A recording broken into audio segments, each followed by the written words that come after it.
no one ever got promoted to CEO because they had the inbox zero and a perfect meeting attendance. Those are things that feel mandatory to some people, but aren't actually part of the formula for big success. We all know people that are living their mother's, their father's, their husband, their wife's life.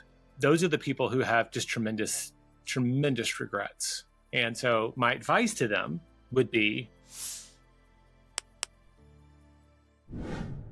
hey everyone, thank you so much for tuning into the Limitless Grid podcast. If you haven't already, please subscribe to our channel. This will help us grow and bring more incredible people. Thank you. Hey Jay, welcome back to the Limitless Grid podcast. Oh, thanks for having me back. So one thing, I think it has sold more than 2 million copies and it has resonated with 3 million. Yeah, over the holidays, we topped 3 million copies worldwide. Wow, congratulations. Thank you. Yeah, it was a nice holiday present. It's huge. And I have read it multiple times. Like, why do you think this book has resonated with so many people? Well, I'd like to think that we did a good job with the content. I also have a theory about books that sell millions of copies. I think that some of it is the job of the writer and how they communicated the message. And some of it is what's happening in the world. And I feel like this book came out in 2013, right? Last year was our 10th anniversary year. It's not a new book and it still sells hundreds of thousands of copies a year. And I think it's because 2008 or 2007 is when the iPhone launched. I kind of think that, I knew a lot of people that got a Palm Pilot or whatever in the early 2000s, but they were kind of at the fringes of my world. They were like very serious salespeople. They were in stocks or in tech. But like sometime around 2008 or 2009, like high school students were walking around with smartphones. And I feel like this idea of I'm at school, I'm at work, I'm at home, all got blended together in terms of how we experience our life in a matter of about 3 or 4 years. And we're not meant to adapt that quickly.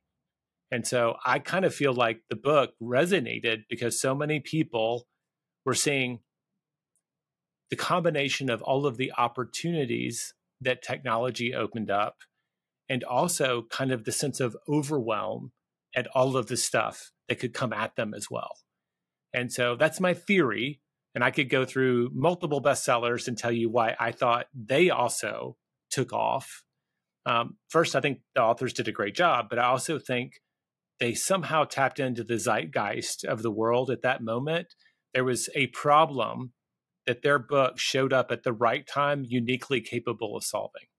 And I think our book is about overwhelm. And that's why people see that book and they go, one thing, I want to know what the one thing is, because they feel overwhelmed constantly. That's so true, especially in today's era where we all are competing for attention.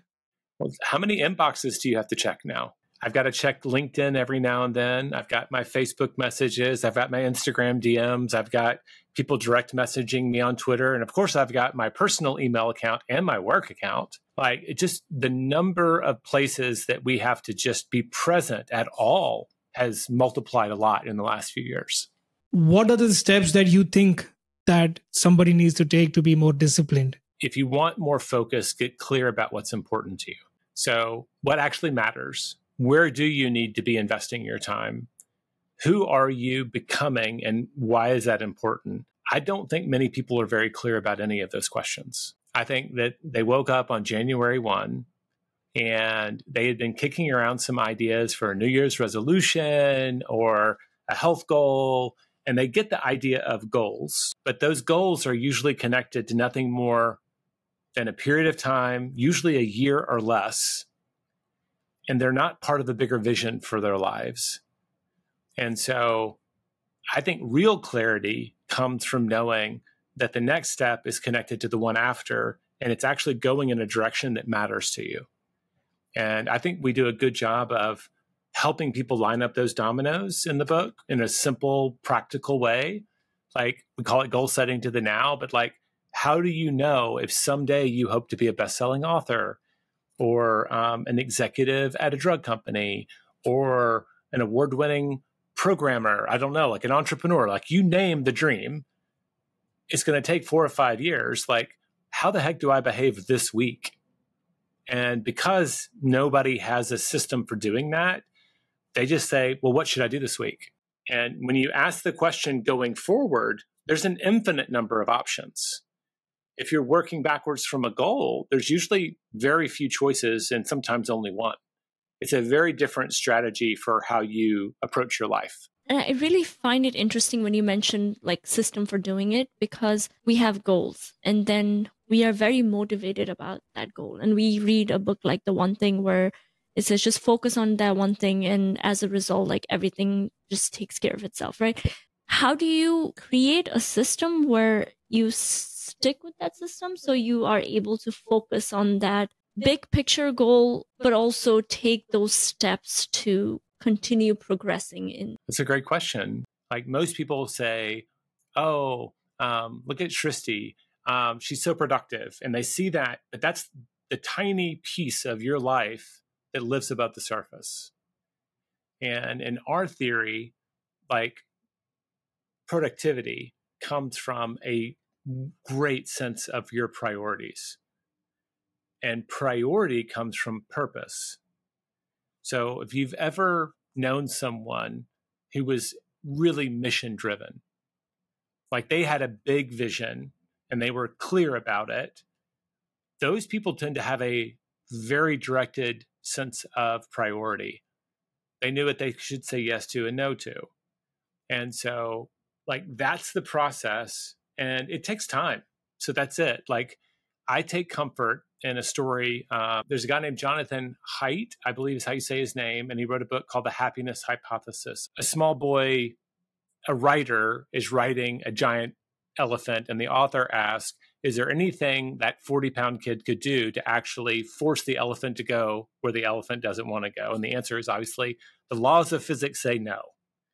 4-ton beast, 40-pound child. If the elephant wants to go somewhere, the boy's along for the ride. And the metaphor was the rider is our brain and the elephant is our heart.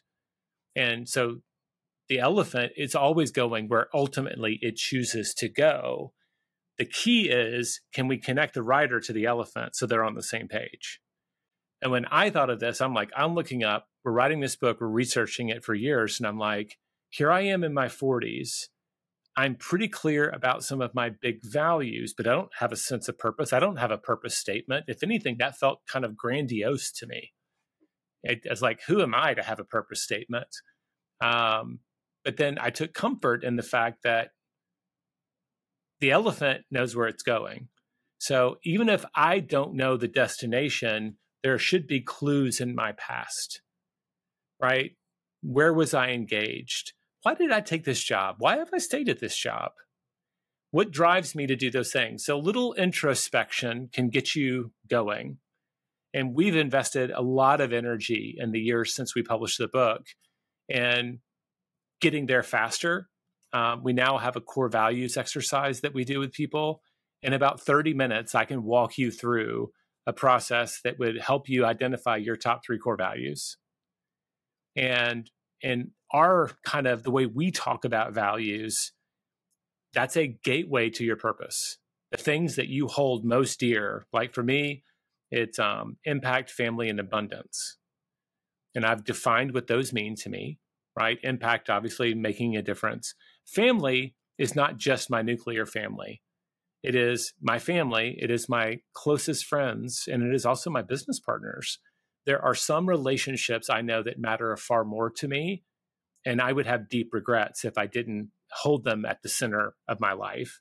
And then abundance is like, I don't want to do stuff that just benefits me. I want to create abundance in the world. And I know I make decisions based on those 3 values. So my trick is if someone says, hey, will you do X? It kind of needs to be a 9 out of 10 on all 3 of those. And that became a way for me to get there faster. Am I at least making value-driven decisions? Because those mean that I'm honoring the elephant, even if I don't know the destination. because I've lined up 3 dots. You can line up 2 dots and draw a line through them every single time. 3 variables, they have to be aligned for you to do that. So all of this to say, the pursuit of a big goal, the people who are aware and can articulate it, who maybe are unaware and can't articulate it, I believe they're often driven by something far deeper than just the outcome of the goal. It means something to them. It is tapped and connected to their values or their sense of purpose. And I think that's how we stick to it. And that's also why you see a lot of people chase hollow goals. As soon as they get them, they quit. And money is often the place card. Oh, I just want to be rich. So true. And the moment they hit their number, they stop working, or they plateau and they stop growing. Whereas people who are chasing a bigger vision, they often, and we all hit plateaus, but they often are much more driven to get out of that comfort zone and get back on a path to something more meaningful. So that's a very complicated answer. I'm sorry about that, but it's the heart of it is if you can tap into your purpose, your sense of purpose, or your values, if you can make a deeper emotional connection to that journey, you're far more likely to keep it up. And we also know from the book that in the interim, you can just take it one activity at a time and build habits around doing the things that will take you there. And the moment something becomes habitual, it takes a lot less energy to do it. I think there's so much in that statement. I feel like I want to go step by step, but something that you said that really resonated with me is like when you have superficial goals, the moment you achieve that goal, you just feel empty and like because you are not following where the elephant wants to go. And for a lot of people, I think they choose a job based on money or based on status. And once they get that money, once they get that status, they are really miserable, but they don't know what kind of questions that they can ask themselves so they can find their purpose or go in the right path. So if someone who has already committed years of their life following the wrong path, what steps can they take to go towards the right path? Well, we share this very late in the book, The 5 Regrets of the Dying. And it was a book by a hospice nurse named Bronnie Ware. And the number one regret of people on their deathbeds was that they failed to live their own life. They were living someone else's. There are people who chase hollow goals. And that is like, and sometimes it's for good reason. If you didn't grow up with very much, getting to a certain level of financial comfort, I'm not going to call that hollow, but it's also not meaningful beyond the achievement of it. We're comfortable now. We don't have to worry about grocery money. We have a car, we can take a vacation. Like there is something to say for that. So I don't want to knock that at all. But at the same time, there are people that just arbitrarily say, well, I just want to be a millionaire, or I want to be a billionaire, or you fill in the blank. And that's much more about what they believe the world will think of them when they get there. Morgan Housel is one of my favorite writers. And he shares, he's a financial writer, that he was a valet at a very expensive club and he parked a lot of Ferraris and stuff like that. And his acknowledgement was a lot of people go to all the trouble to drive this fancy, expensive car because they think the world will think they're cool for driving that car. And he goes, the reality is when someone sees you driving a red Ferrari down the street, they don't think, wow, he looks cool in that car. They think, wow, I would look cool if I was in that car. They don't care about you. And so there's this idea of chasing external validation, which they call that the hedonic treadmill, right? The moment you get to this level, it takes about 6 months for that to just become boring and normal, right? And it goes both ways. You can become a paraplegic and you think, oh my gosh, you'd be so depressed. Well, after about 6 months, their happiness goes to about the same place that a person who won the lottery would be 6 months later, even though their outcomes were the opposite spectrum. One person won millions, the other person lost the use of their arms and legs. The hedonic treadmill says that there is no kind of incentive out there, this goal that you're going for that's about material stuff that you won't just get used to and become normal. right?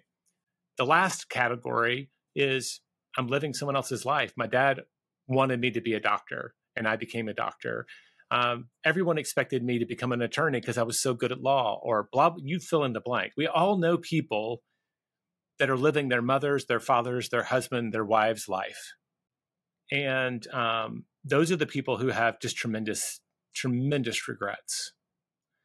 And so my advice to them would be, it's never too late to change. If you have gotten really comfortable based on the lifestyle that you chose by mistake, and one, give yourself grace, because the fact that everybody listening to this can think of probably more than one person that is not living their life. You know them, you love them, but they're probably not living their life. They're doing it for the wrong reasons, but they can't see it. That means it's a lot more common than we talk about. So one, give yourself some grace. And two, it's never too late to make a plan to make a transition. And the book is a great place to start for me, right? Like I've known people that were locked into career paths that wanted to change careers, and they could not just stop earning income. They had to somehow essentially do 2 things until they earned the right to switch. And if you're willing, if it matters that much to you, like I need to get out of this trap I've created for myself, you'll do it. Toni Morrison, the author, if I'm not confusing her, I think it's Toni Morrison. She was a single mom. She was an editor in New York. She dreamed of being a novelist, and she's a single mom of 2 kids. And her rule was very simple. For her to get her writing done, she had to do all of her personal writing work before one person said mom in her house. So she got up very early. And when the kids went to bed, she didn't stay up that much longer. She knew that she had to go to bed in order to get up early enough for her to write her novel. It would also be her ticket to freedom. And that was many years of that. So I'm not going to say it's always possible. Or probable. It is always possible. But you have to have some amount of grit, right? This is about the Limitless Grit podcast. You have to have some grit to go through that transition and acknowledging it, giving yourself some grace. A lot of people don't feel like they had a choice, or they weren't leading their own life because they weren't sure what they wanted. And someone really persuasive showed up and said, I think you'd be great at this. And you were flattered and you went for it. That describes like a lot of people's lives. So one, just don't beat yourself up, and then just say, I think I need to make a change. And here's the last thing I have to say about this. You don't have to be absolutely clear about where you will go to know that you need to change the path you're on. Think about it. If you knew someone that was in an abusive relationship, they don't need to wait to find the right relationship to leave the abusive one. It's the same with the career path that's not honoring your values. It's not honoring where you need to go in your life. So like, you don't have to have everything figured out, but you probably, if you're supporting a family, if you've got kids, if you've got debt to pay, you may have created a lifestyle that has a certain amount of obligation, and you'll have to be creative, find mentors, get coaching to make that transition. Now I want to shut up because that was a heavy, heavy question you just asked. I don't know that a lot of people have asked me that question. And that gets me excited, right? 11 years into the journey, getting a brand new question that's very significant that could help people. I want to make an impact. If someone's hearing that, I want them to know what to do next. So thank you. Of course. And I think it's a little bit personal too, like having everything you want, achieving everything you ever wanted, and then not feeling fulfilled. I think that's the worst feeling than, Yeah. and sometimes you might have a career where you're making $300,000, but then you're thinking, I'd rather make $20,000 and do something else. If you're doing what you love, if you're doing what you truly love, what makes your heart sing, your happiness won't be just about the income. There's 2 ways to be wealthy. Wealth, I describe wealth, we wrote a book called The Millionaire Real Estate Investor about this, is having the passive income to finance your mission in life without having to work. So if I have enough income not to work, there's 2 ways to get there. Create lots and lots of income, right? Which is what almost everybody thinks of, or you can live like a monk. There are people with no income that walk around this world and are happy and blissful. I'm personally not going to be that person because like I like to indoor plumbing. I like all of those things, right? I'm not, maybe I would, but I like a certain level of conventional pleasures and comforts. But like my wife and I, we don't buy fancy cars. We don't trade up a house every year. We go on the occasional clothes spree, but like I also am horrible at bumping into doorways and tearing up my clothes. But I'm not like a fashion person. I actually don't like to shop, but I will like spend a little bit of money there. Like we spend most of our money on travel and food. So like our actual lifestyle costs have been capped for a long time. So like I don't want to say like I'm somewhere in between, but wealth to me is having enough that you don't feel the pressure, right? You're there, but most people just keep moving the goalpost. They just move them. As soon as they get to the finish line, they move them ahead. That is so true. I want to get back to my previous question, and Sure. I want to ask another concept from the book. So, in the book, you talk about the concept of domino effect. And Yes. I personally think it's super powerful, and we have used that in our lives as well. But for someone who doesn't know what that is, like how can they use domino effect to create momentum in their life? So one of the top objections to the idea of the one thing is this idea that, like, I mean, people can document it. Like nobody has just one thing. Nobody. And the acknowledgement to that is, yes, that's true.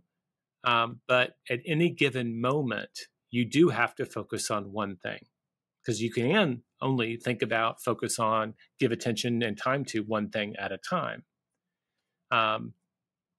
So like, how does that work if I want to do big things? And there's all of this stuff that has to happen. And so I usually will ask if I'm doing a keynote or something like, is everybody here as a child or maybe as an adult lined up dominoes? And if you put them just close enough together and set them up just right, when you knock over the first one, what happens? The second and the third one gets toppled down. Right. Keep so going on. Part of the game of the one thing is figuring out is what's the first domino and how can I line up as many possible behind it so that I'm doing fewer things with more effect than more things with kind of side effects, right? Burnout, stress. Like I'm trying to do it all at once and I'm multitasking my way through the day. And we use Pareto's principle, right, on kind of steroids for figuring that out. Of all the actions you could take, which would be the thing that would be the most impactful in making progress towards your goal? And most people know the answer to that. I didn't know that when we wrote the book. Most people know the answer and they actually feel guilty because they're so busy and overwhelmed, they are not giving it the time they need. Oh, I need to be a writer. Well, what's one thing that you could commit to every day that would help you be a writer? Well, I should write every day. Well, why aren't you? And it's probably because they didn't ask the question or they just aren't ready to make that commitment yet. So figuring out, like the key is going as small as possible. And it feels so contradictory that we think big and we want to start by acting small. And the key there is we want to tap into this power of momentum and habit building, that if we wake up every day and say, look, instead of starting with 10,000 steps, I'm just going to every day put on my walking shoes and I'm going to call that victory until I get in a habit of putting on my walking shoes and I'm going to take a walk. If I just walk to the kitchen and get a cup of coffee, victory. If I walk 10,000 steps, victory. But now I'm building the habit of becoming the kind of person that as soon as they get out of bed, they go for a walk. That goes farther than most people estimate. So we could go down a lot of paths here, but you look and study the lives of the most successful people. They're often mastering and repeatedly doing very basic things that are fundamental for the success in their field. If they're a writer, they're writing every day. They're a programmer, they're coding every day, right? Like what are the handful, if they're in sales, they're making outbound lead generation. Like I could go through a lot of professions, don't know all of them, but there's usually a one thing associated with the people in any industry that are absolutely regularly and repeatedly knocking it out of the park. And it's usually not more than 3 or 4 things that they do that everybody else doesn't consistently do. If you were hoping I would recite the number of dominoes to get to the moon, I might be able to do that from memory, but I don't have the book in front of me. Yeah. You mentioned about the Pareto's principle. For those who don't know what Pareto's principle is, can you talk a little about it? Oh, thank you for being an advocate for your listeners. That's great. I did not think about that.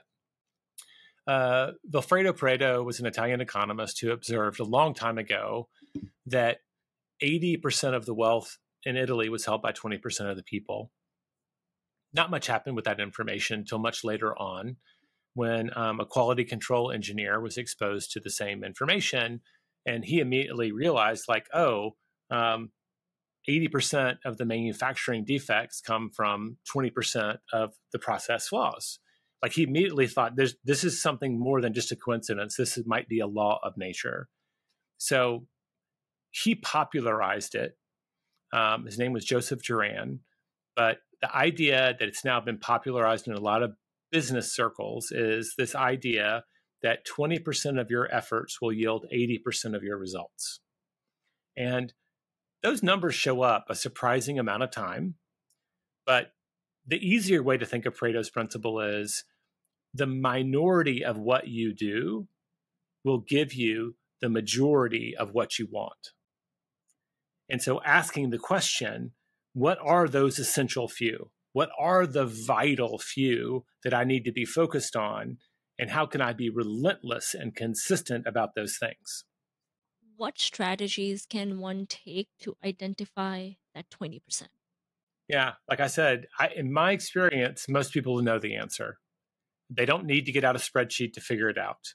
So we do an exercise we call Extreme Pareto, but you take your to-do list. What are all the things that you know you should be doing? Now, of those, like, what are the handful that are absolutely essential to your success? Most people, if you say, put a star by the stuff that really matters, they will take a list of 25 and it'll drop to somewhere between 3 and 5 immediately.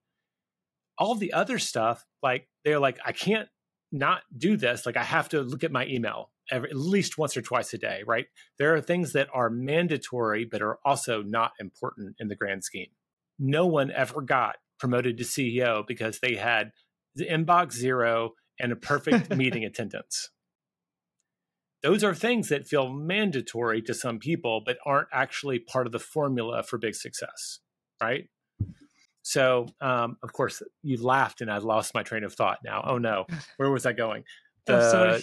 How do we identify the 20%? So you list it out, you narrow it down to the essential, and then I usually ask the follow-up question, if I could only do one of these things this week or today to get the biggest impact, which would it be?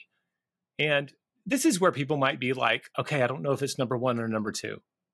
Who cares? Like, you've really narrowed it down to the 2 most important things. Most people do know the one and say, great. The very first thing that you do that day is address and give as much time to that number 1 as you can.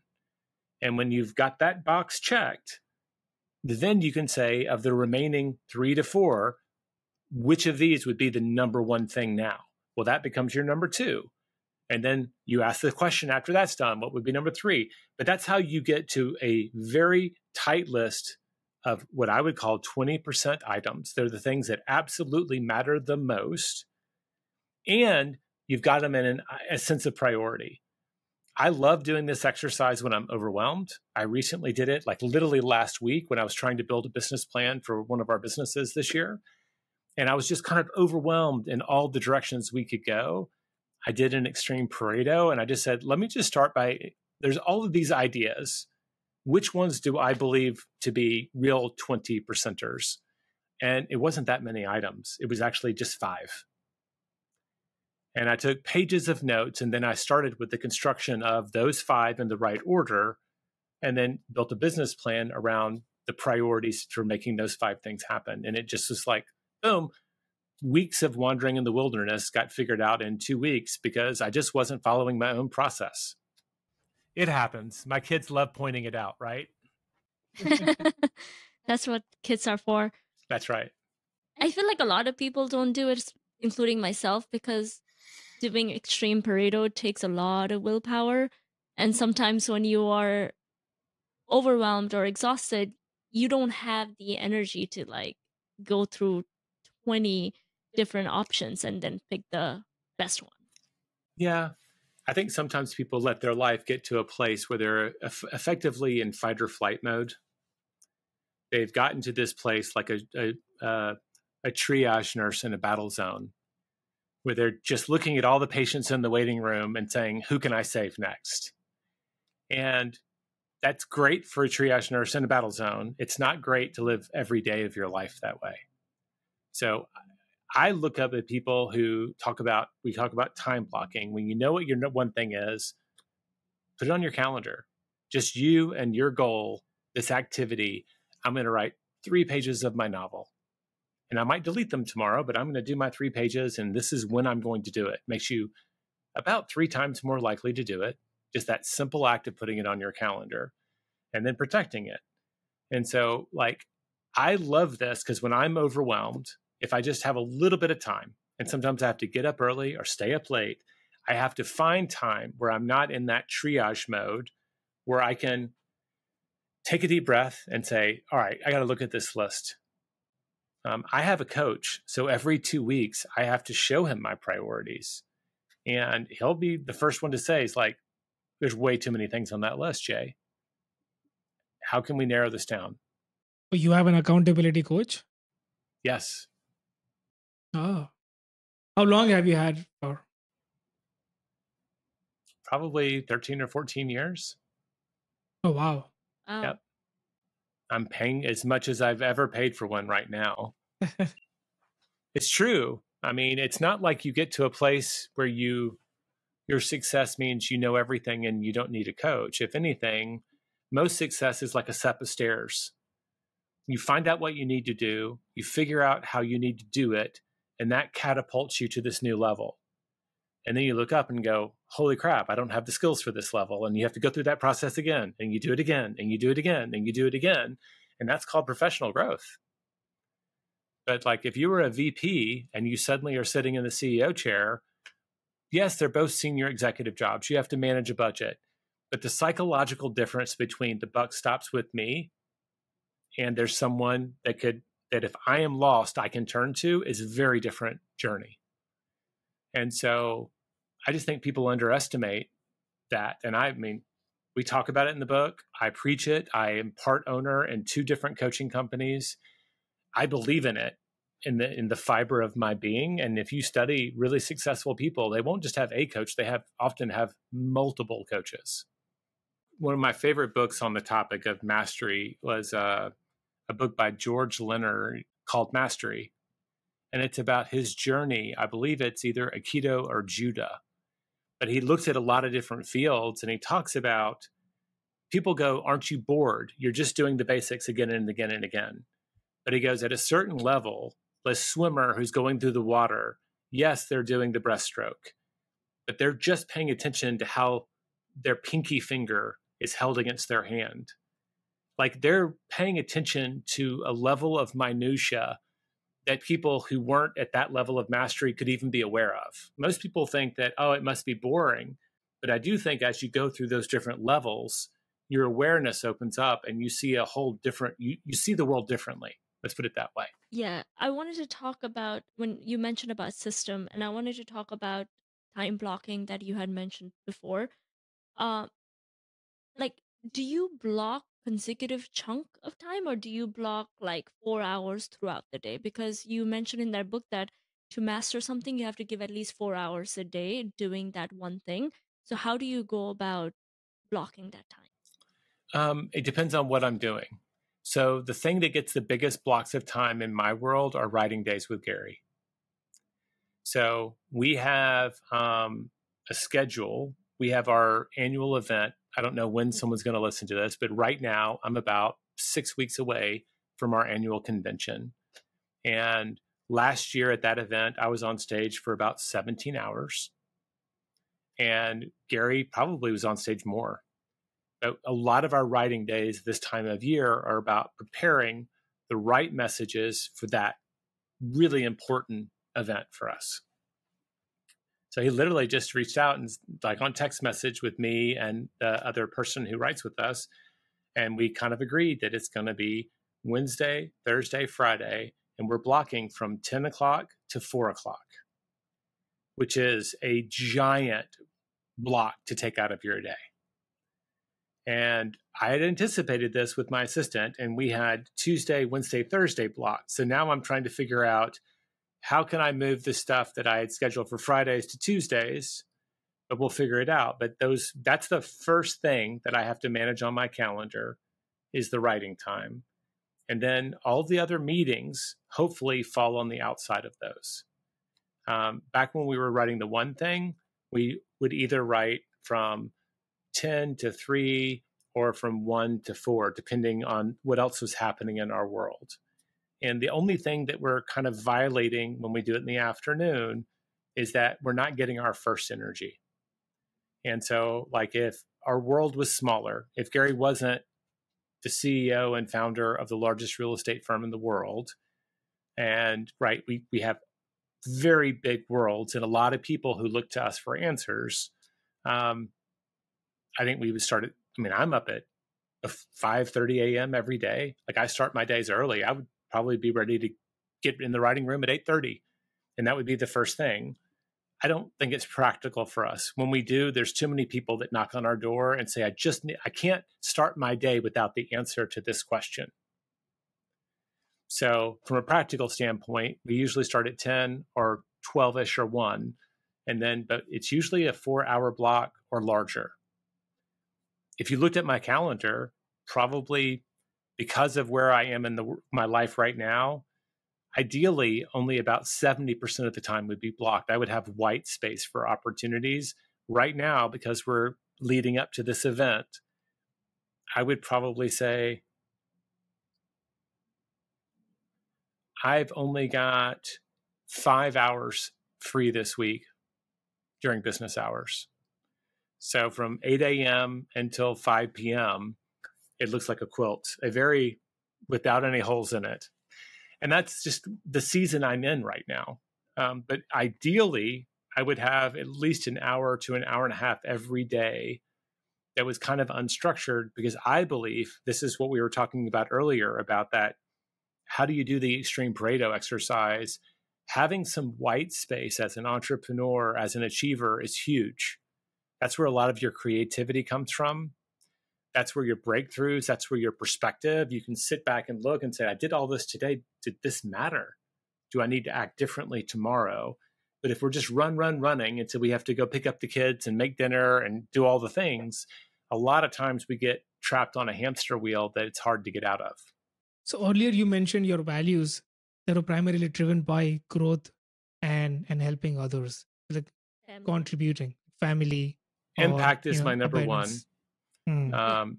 It used to be family, but it was weird. A year ago or so, I started realizing I was making a lot more decisions primarily based on the impact that decision would have than whether or not I would absolutely be home for dinner that night. And we're about 6 months away from having our youngest child graduate from high school. We're about to be empty nesters. So I was like, okay, maybe it's just the season I'm in.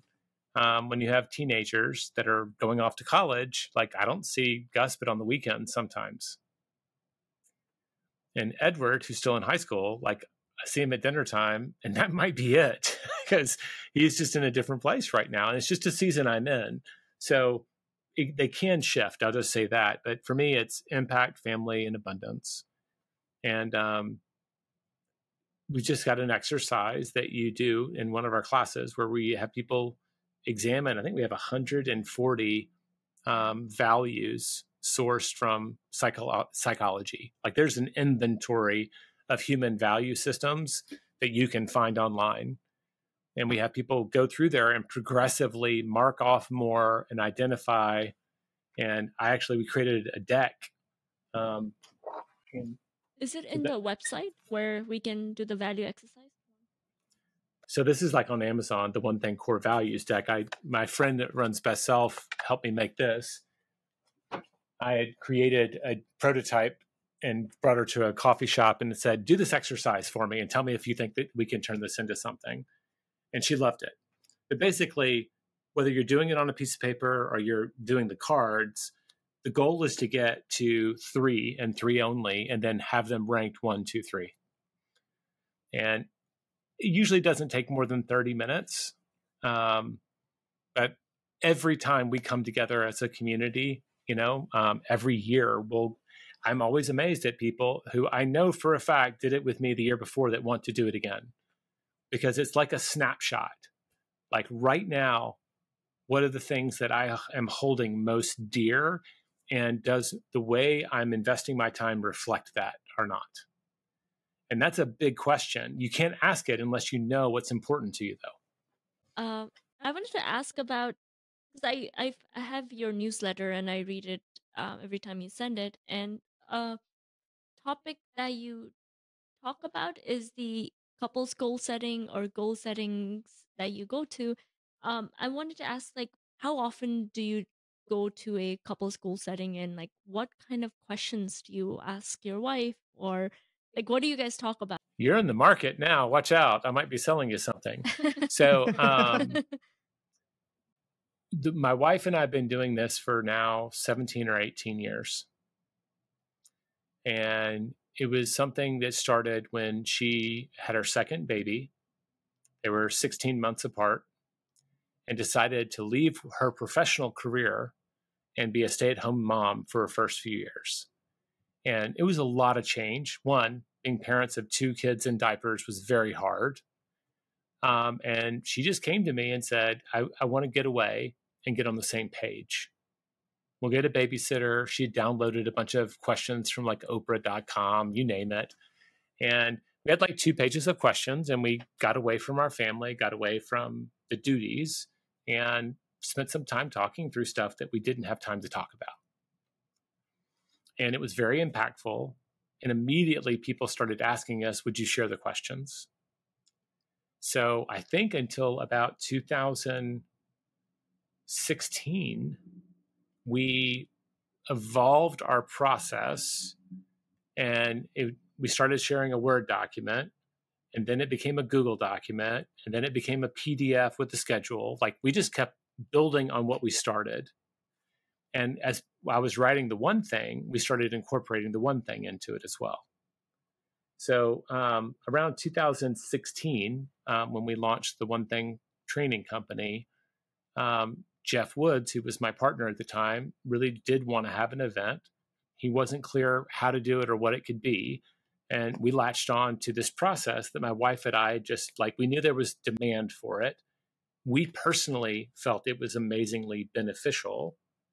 And so we started facilitating one, which we still do every year. And this year we launched a virtual goal setting retreat on the One Thing, so that people who couldn't afford to get a plane ticket and go be in person could just do it virtually. I will say this, for busy, productive people, like I do think there's nothing replaces doing it in person, because it's really hard to put in the time if you're just by yourself, especially if you're at home. But that said, if that's not in the cards, it's better to do one than to not do one. So I'll give you a really high level. We call them the thought-provoking questions.